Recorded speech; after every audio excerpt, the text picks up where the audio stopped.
So we were in the room, and I guess I'll talk about how that song came. Yeah. So who were the writers, first of all?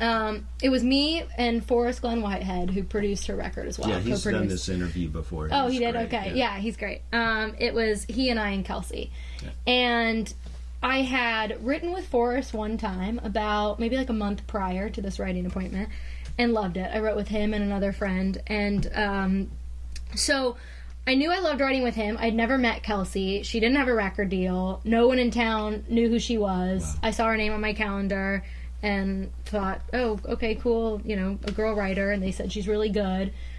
She's an artist, but she's also a great writer. So I walked in, and she's sitting there, and for some reason, I had the idea for Peter Pan. I had it written down. You're never going to grow up. You're never going to be a man, Peter Pan. And I had it for about 6 months. And I really loved it. So, as a writer, you don't want to waste all your great ideas and then write a turd that day, right, and then have it die in the song graveyard, never to be heard of again. And since you've never written with her, to pull that idea out, well, yes, that's a big chance. Exactly. Yeah. So, usually I save my favorite ideas for people that I know I can make magic with. But because I had already loved writing with Forrest, and, it was obviously meant to be, but, I told them we're bouncing around, we're talking for a little bit, and they're like, so what should we write today? Anyone have any ideas? And I said, which I've never said before and I've never said since. I've said it since now as jokes because everyone in town knows, but I said, I have this idea, but I just want to tell you guys, if we don't kill it, I'm going to go rewrite it with other people. And their jaws kind of hit the floor, and they just started laughing. And Kelsey, I just remember her saying, oh my gosh, I've never heard anyone say that. That's hilarious. And she was like, talk about setting the bar high. So, okay. She was like, challenge accepted. But you had a clear vision that was a great idea. Yeah. And that's like really important. Yeah. So. And I kind of like, I consider myself an idea person as a writer. And so, original ideas. And who knows? They say there's no such thing as an original idea. But I certainly had never heard that, and neither had they. And so... And Never Neverland doesn't really exist. Yeah, exactly. So, I wanted it to be right because I didn't want to ruin the idea.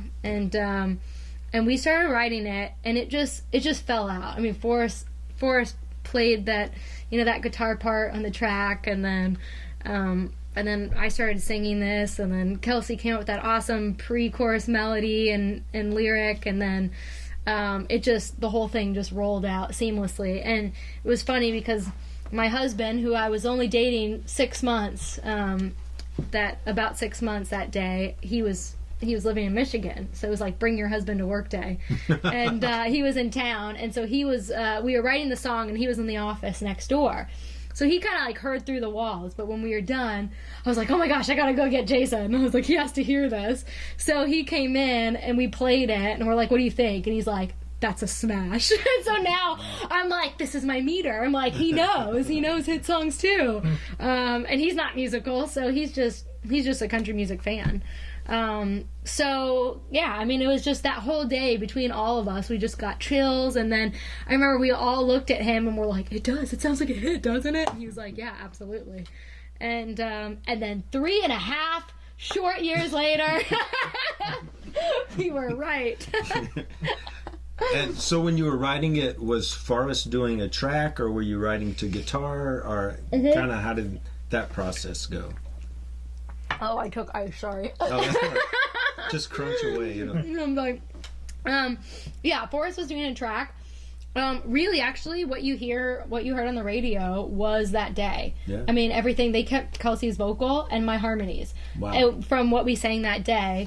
And she tried to re-sing it, apparently, and they both, Jason Massey and Forrest, who produced the record, said, you didn't beat that day. So we're taking that vocal.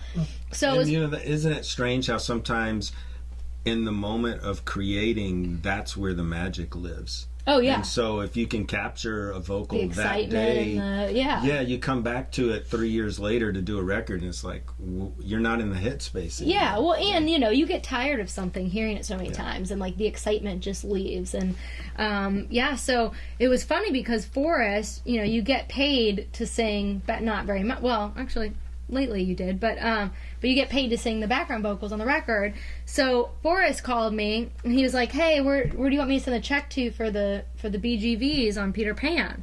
And I'm like, I didn't sing background vocals. What are you talking about? And he's like, yeah, you sang them that day we wrote it, which was years before. I'm like, really? So I was technically on the radio singing background vocals, and I didn't even know that was going to happen because I didn't remember singing them. So he could have told me that was anybody. But yeah, so it was just one of those days that, and it's funny because Kelsey still tells that story. I just wrote with JT Harding today, and he said that Kelsey came up and performed Peter Pan the other night at one of the shows he was playing in, and that she told that whole story about that I said I was going to take the idea to other people.